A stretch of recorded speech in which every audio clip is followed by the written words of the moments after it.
Vincent Richer, directeur adjoint du SPVM, est avec nous. Monsieur Richer, bonsoir. Bonsoir. Bon, des balles dans une école, on vient de franchir plusieurs seuils de gravité. D'abord, est-ce qu'on a une idée de qui a fait ça? Pour le moment, non, on n'a pas d'idée. On est en train d'analyser le dossier, recueillir de la preuve, puis possiblement, on espère procéder à des arrestations aussitôt que possible. On sait qu'il y a un climat qui se détériore jour après jour. Qu'est-ce que la police de Montréal peut faire de manière générale pour sécuriser la communauté juive? En fait, on est en communication avec la communauté de façon régulière. J'ai parlé avec des responsables de la communauté ce matin encore. Notre objectif, c'est de les rencontrer, d'écouter leurs préoccupations puis être en recherche de solutions. On est aussi en communication avec la communauté musulmane et encore une fois, on cherche à apaiser la tension, à garder le calme.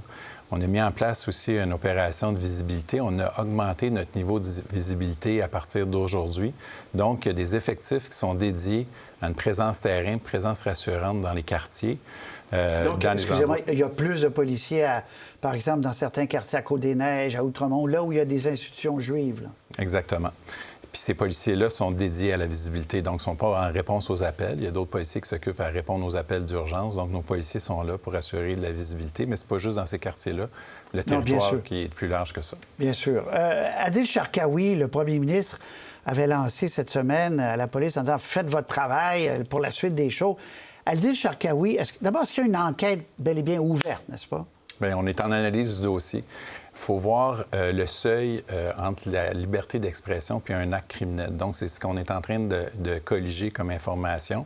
On est en lien avec nos partenaires au niveau des procureurs de la Couronne également, parce qu'il faut s'assurer d'avoir tous les éléments de preuve si jamais on procède on poursuit le dossier pour aller vers une arrestation possible. Donc, les propos qu'on avait traduits, là, ce n'est pas, que je ne répéterai pas ici, là, mais ce n'est pas suffisant pour procéder à des accusations. Bien, c'est ce qu'on analyse présentement pour voir si jamais c'est effectivement le seuil a été dépassé.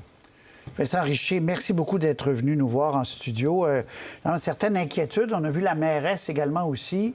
On veut que les choses se calment, même si là-bas, ça ne se calme pas, en fait. Non, bien, l'intensité augmente du conflit, ça, on le constate tous.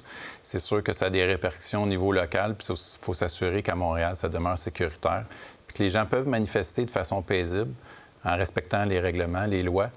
Puis l'organisation est là aussi pour les supporter, mais il faut ramener le câble à Montréal, puis assurer ce sentiment de sécurité-là auprès de la population. Merci beaucoup, M. Richer. Merci.